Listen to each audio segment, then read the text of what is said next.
రెడీగా breaking news చూస్తున్నాం. భారత్ పాకిస్తాన్ మధ్య నెలకొన్న ఉద్రిక్తతల నేపథ్యంలో పాక్ సైన్యం ఒక సంచలన ఆరోపణ చేసింది. ఈ రోజు ఉదయం లాహోర్ తో పాటు పాకిస్తాన్లోని పలు నగరాల్లో తీవ్రంగా పేలుడు శబ్దాలు వినిపించడంతో స్థానికులు ఒక్కసారిగా భయానికి లోనయ్యారు. భారత్ మళ్లీ దాడికి దిగుతుందా అనే అనుమానాలు ప్రజల్లో వెల్లువిరిశాయి.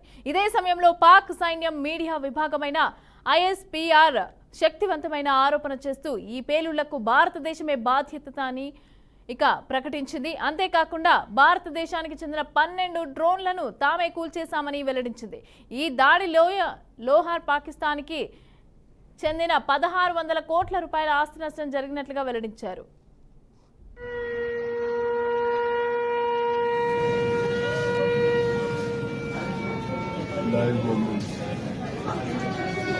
ये जगह क्या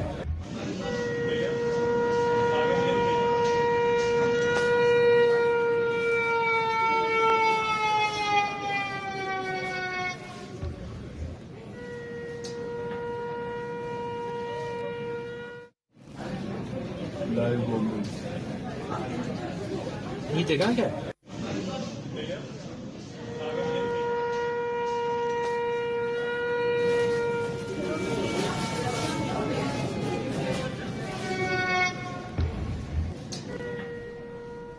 పాక్ సైన్యం తరపున ISPR chief lieutenant general Ahmed Sharif Chaudhry కీలక వ్యాఖ్యలు చేశారు.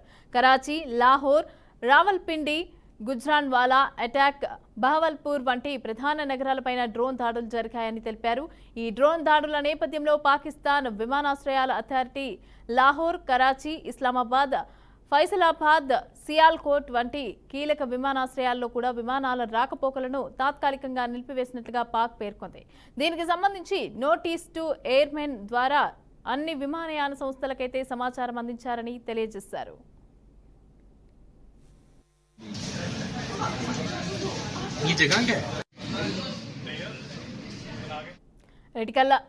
లాహోర్ కి రావాల్సిన అన్ని విమానాలను కూడా తాత్కాలికంగా కరాచీ జిన్నా అంతర్జాతీయ విమానాశ్రయానికి అయితే మళ్లించారు. భద్రతా చర్యల నిమిత్తం లాహోర్లోని అల్లామా ఇక్బాల్ అంతర్జాతీయ విమానాశ్రయం, సియాల్కోట్ విమానాశ్రయాలను ఖాళీ చేయించినట్టుగా తెలుస్తోంది. ఇందులో జెడ్డా, అదేవిధంగా దుబాయ్, మస్కట్, షార్జా, మదీనా వంటి ప్రదేశాల నుంచి కూడా రావాల్సిన విమానాలు కూడా ఉన్నాయి. అదేవిధంగా కరాచీ జిన్నా విమానాశ్రయాన్ని తాత్కాలికంగా మూసివేసే అవకాశం ఉందని తెలుస్తోంది. దాడి జరిగినట్లు పాకిస్తాన్ పౌరులు కూడా చెప్పుకొచ్చారు. ఇదే అంశానికి సంబంధించి పూర్తి అప్డేట్స్ మా అవుట్పుట్ ఎడిటర్ వెంకట్ అందిస్తారు. వెంకట్, చెప్పండి, లాహోర్లోని పాక్ ఆర్మీ వ్యవస్థలకైతే భారీ నష్టం చేకూరినట్టుగా తెలుస్తోంది. అయితే పాక్ డిఫెన్స్ వ్యవస్థకి సంబంధించి భారత్ ధ్వంసం చేసినట్టుగా తెలుస్తోంది. దీనిపైన డీటెయిల్స్ అందించండి.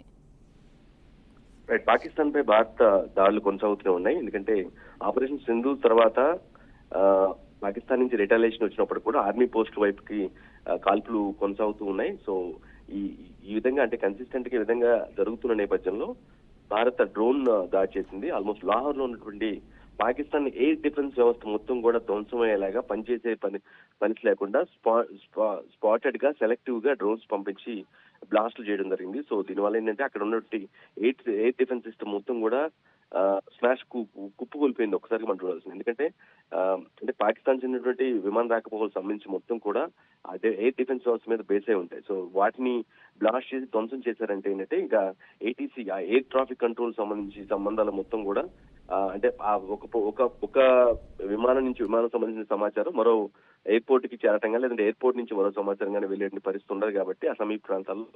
సో అందువల్ల అక్కడ మొత్తం ఎయిర్ డిఫెన్స్ వ్యవస్థ మొత్తం కూడా కుప్పకూలిపోయింది. కరాచీ, లాహోర్ లో ఈ సెలెక్టివ్ గా కొన్ని స్పాట్స్ లో ఈ డ్రోన్స్ ని వదలడం వల్ల ఆల్మోస్ట్ 1600 కోట్ల మేరకు నష్టం వచ్చినట్టుగా మనం భావించాల్సిన అవసరం ఉంది అక్కడ పాకిస్తాన్ దేశానికి. సో ఈ డ్రోన్ దాడుల నేపథ్యంలో కొన్ని కరాచీ, అదేవిధంగా లాహోర్, సియాల్కోట్ తో పాటు మరికొన్ని అంతర్జాతీయ విమానాశ్రయాలను అక్కడ అంటే మూసివేయడం జరిగింది. అంటే ఎలాగూ డిఫెన్స్ వ్యవస్థ దెబ్బతినింది. సో ATCతో ఎలాంటి సంబంధాలు ఉండవు కాబట్టి సో మనం ఒకవేళ అవి వాటిని అంటే ఈ విషయాన్ని మనం ముందుగానే చెప్పొచ్చు సదరు విమానాలకు కానీ లేదంటే విమానాశ్రయాలకి పక్క దేశాల నుంచి వచ్చే విమాన లొకేషన్స్ వారికి అంటే విమానాశ్రయాలకు తెలియజేయకపోతే అంటే అక్కడ ఎయిర్ ట్రాఫిక్ కంట్రోల్ ద్వారా వారికి చెప్పపోతే ఏంటంటే ఆ విమానం వచ్చే ప్రమాదం ఉంటుంది. వచ్చిన తర్వాత ఎక్కడ ల్యాండ్ అవ్వాలో అనే ఒక ఆదేశాలు కూడా వెళ్ళవు. ఇక్కడ నుంచి అంటే పైలట్ నుంచి ATC బోర్డుకి వెళ్ళవు, ATC నుంచి పైలట్ కి వెళ్ళవు. కాబట్టి ఖచ్చితంగా ముందస్తు జాగ్రత్త చర్యలో భాగంగా వాటి మొత్తాన్ని కూడా ఆపివేసినట్టుగా ఇప్పటికే చెప్పడం జరిగింది. బట్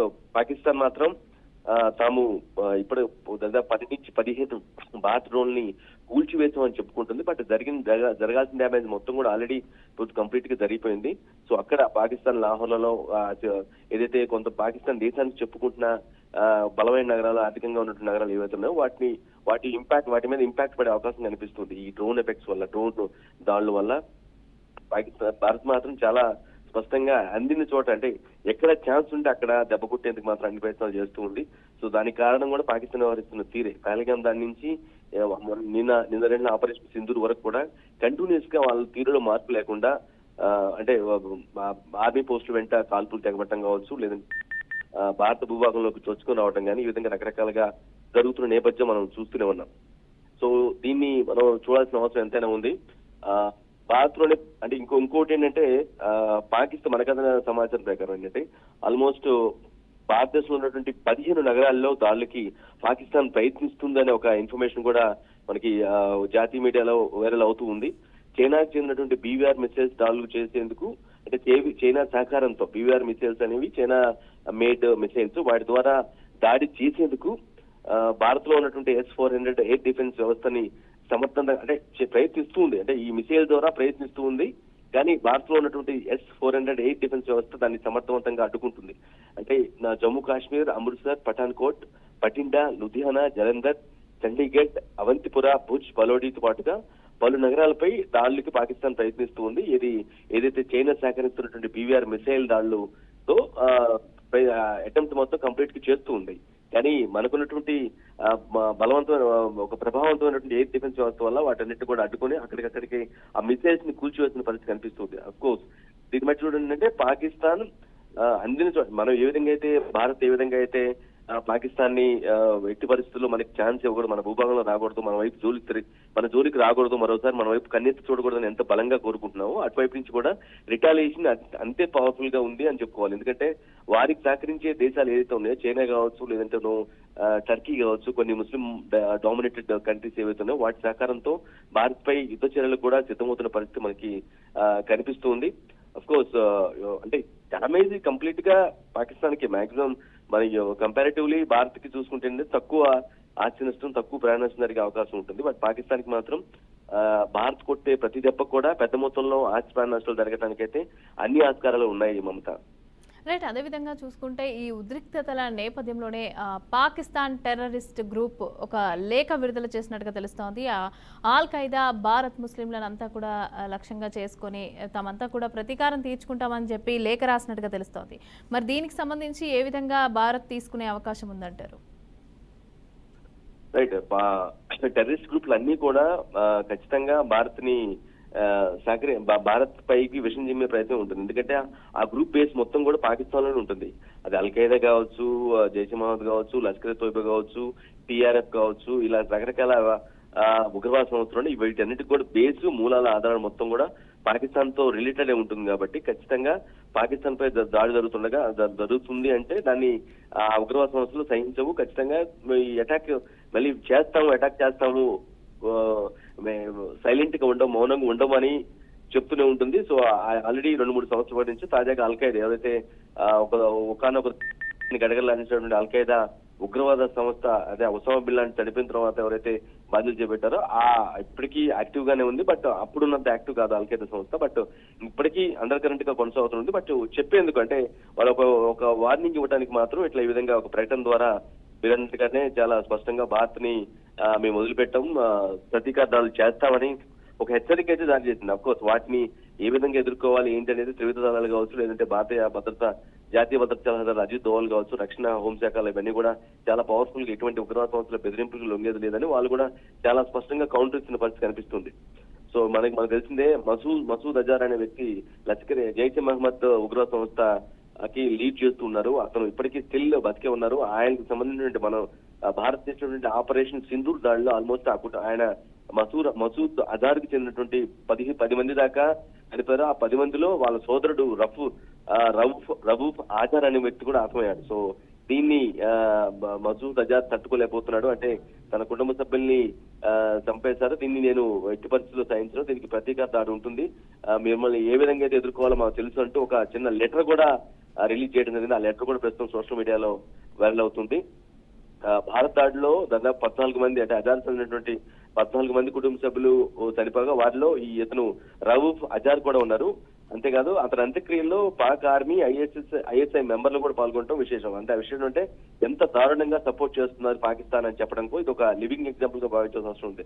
అంటే ఉగ్రవాది చనిపోతే అంటే ఆ దేశం కూడా ఉగ్రవాదిగానే అతన్ని భావిస్తున్న ఊరికి పైకి ఆ దేశం కూడా ఈ రవూఫ్ అజార్ వ్యక్తిని తీవ్రవాదిగానే పరిగణిస్తుంది. కానీ అతను చనిపోతే ఆ ఆర్మీ పాక్ ఆర్మీ అధికారులు పాక్ ప్రభుత్వ అధికారులు కూడా అందులో పాల్గొనడం కూడా ప్రపంచ దేశాలకి ఇప్పటికే తెలిసిపోయింది. ఎందుకంటే సోషల్ మీడియా ద్వారా మనకి ఫొటోస్ కానీ వీడియోస్ కానీ బయటకు వస్తూ ఉంటాయి, సర్క్యులేట్ అవుతూ ఉంటాయి.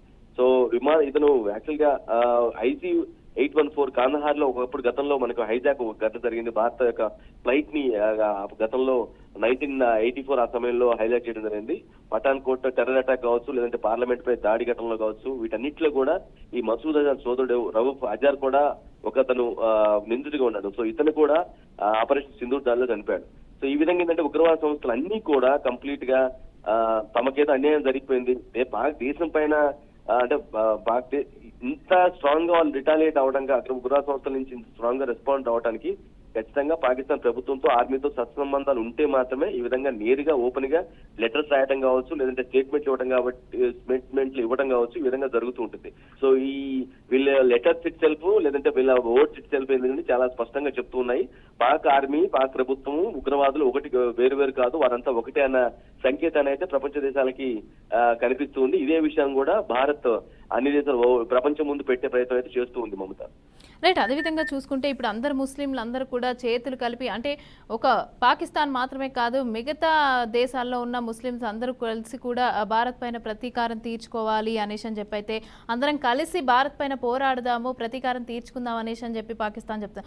Already operation Sindoor success. అదేవిధంగా ఈరోజు ఈ ఎయిర్ డిఫెన్స్ వ్యవస్థకి సంబంధించి కూడా ఇండియా ఆల్మోస్ట్ ధ్వంసం చేసేసింది అవన్నిటికి సంబంధించి. ఎందుకు అయినా కూడా పాక్ ఇలాంటి నిర్ణయాలు తీసుకోవడం వెనుక ఏముంది అనుకోవచ్చు, అసలు ఏం ఎక్స్పెక్ట్ చేస్తుంది అనుకోవచ్చు? ఎగ్జాక్ట్ గా మేకపోతు గాంభీర్యం మన చిన్న సామెత కూడా మనం ఎక్కువ మన పాఠ్య పుస్తకాల్లో కూడా మనం చూస్తూ ఉంటాం. ఎందుకంటే ఎంత డ్యామేజ్ జరిగినా సరే పైకి మాత్రం మేము గొప్ప, మేము సాధిస్తాం, చేయిస్తాం, పోరాటం చేస్తాం, మళ్ళా ప్రతిఘటిస్తాం, తిరుగుబాటు దాడి చేస్తాం అని చెప్పుకోవటం, ఈ విషయాల్లో పర్టికులర్ గా పాకిస్తాన్ చాలా ముందు ఉంటుంది. ఇప్పుడు ఏదైతే మీరు చెప్పారో పాకిస్తాన్ ముస్లిం డామినేటెడ్ కంట్రీస్ ఏవైతే ఉన్నాయో వాటి మద్దతుతో భారత్ ఏదో చేస్తామని ఒక డ్రీమ్ పగటి కళలు కంటున్నట్టుగానే మనం భావించాల్సిన అవసరం ఉంటుంది. ఎందుకంటే భారత్ వైపు ఉన్నటువంటి దేశాల ఆర్థిక బలం కావచ్చు, సైనిక బలం కావచ్చు, మరింత ఎకనామిక్ స్టేటస్ కావచ్చు, ఇవన్నీ కూడా చాలా బలమైన కంట్రీస్ భారత్ వైపు ఉన్నాయి. అమెరికా కావచ్చు, రష్యా కావచ్చు, ఆస్ట్రేలియా కావచ్చు, ఇలాంటి పెద్ద కంట్రీస్, చాలా పవర్ఫుల్ కంట్రీస్ అన్ని కూడా భారత్ వైపు పనిచేశాయి.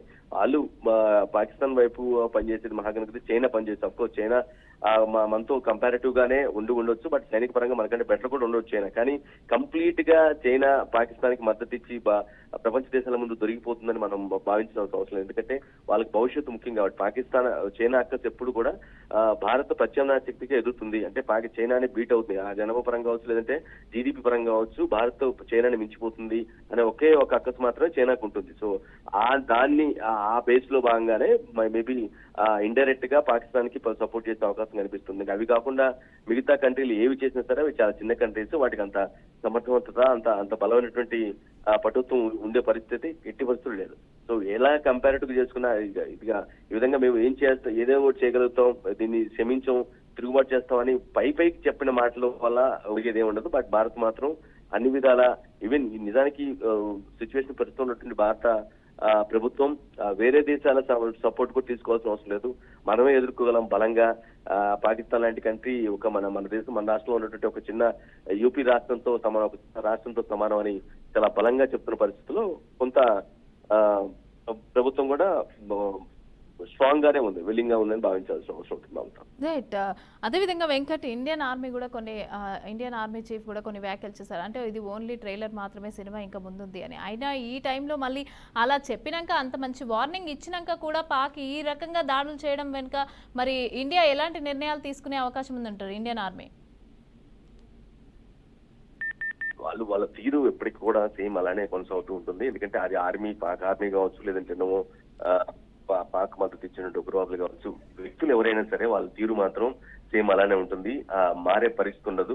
ఎందుకంటే జస్ట్ ఏదో చెప్తా అక్కడ ఉన్నటువంటి పాకిస్తాన్ ప్రజలకు, లేదంటే అక్కడ ఉన్నటువంటి పాకిస్తాన్ లో ఉన్నటువంటి అపోజిషన్ పార్టీస్ కు ఒక మెసేజ్ ఇవ్వడం కోసం మినహాయించి కేవలం తామేం మునిగిపోలేదు, తాము అంతా బలంగానే ఉన్నాము, ఎటువంటి ఇబ్బంది తమకు రాలేదనే ఒక మెసేజ్ ని లోకల్ ప్రజలకి, అదేవిధంగా అక్కడ ఉన్నటువంటి అపోజిషన్ పార్టీస్ కి ఒక ఇవ్వటంలో భాగంగా తప్పించి ఒక మైండ్ గేమ్ మినహాయించి అందులో ఎటువంటి ఇంపాక్ట్ఫుల్ ఉండదు అనేది ఒక మన భారతీయ అనలిస్టులు కావచ్చు, లేదంటే ప్రపంచ దేశాల్లో ఉన్నటువంటి మేధావులు కావచ్చు ఒక ఒపీనియన్ గా మనం భావించాల్సిన అవసరం ఉంటుంది. సో కంటిన్యూస్ గా ఆ రోజు పహల్గాం దాని నుంచి, లేదా అంతకు ముందు నుంచి భారత్ పాకిస్తాన్ మధ్యలో ఉన్నటువంటి సంబంధాల మధ్య నేపథ్యంలో అక్కడ అటువైపు నుంచి వచ్చే కాల్పులు కావచ్చు, ఇటువైపు నుంచి వచ్చే రిటాలియేషన్ కావచ్చు, ఇవన్నీ కూడా కంటిన్యూస్ ప్రాసెస్ గా జరుగుతూనే ఉంది. సో ఒక పెద్ద మిస్టేక్ చేశారు పహల్గాం ఉగ్రదాడి పేరుతో 26 మందిని పట్టుబెట్టున్నారు అమాయకుల్ని. సో దాన్ని ఎట్టి పరిస్థితుల్లో ప్రపంచ దేశాలన్నీ కూడా స్పందించాయి. దాన్ని క్షమించే పరిస్థితి లేదు.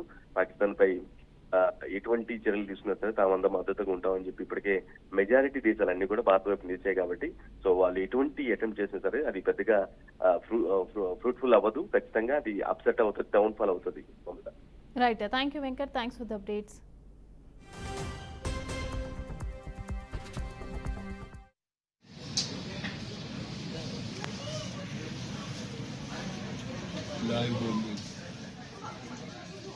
ये जगह क्या है?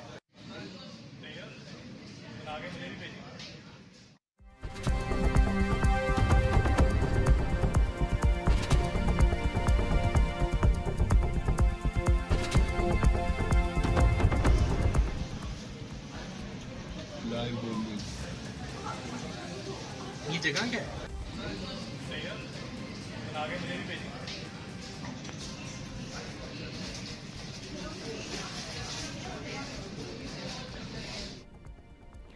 ఇక భారత్ పాక్ ఉద్రిక్తతల నేపథ్యంలో పాకిస్తాన్ టెర్రరిస్ట్ గ్రూప్ సంచలన లేఖ అయితే విడుదల చేసింది.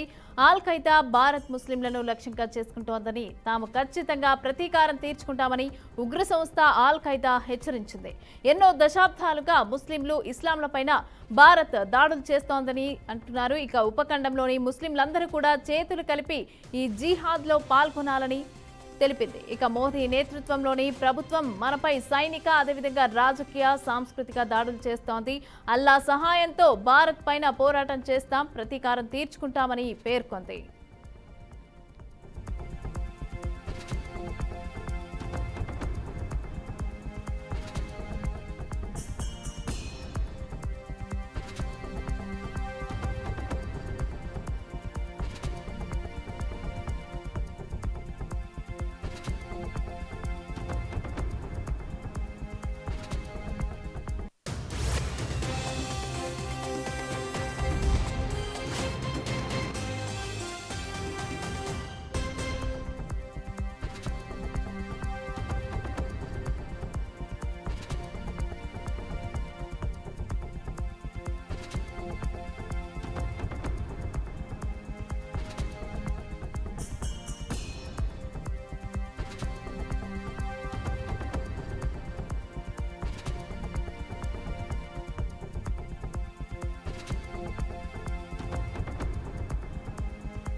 ये जगह क्या है?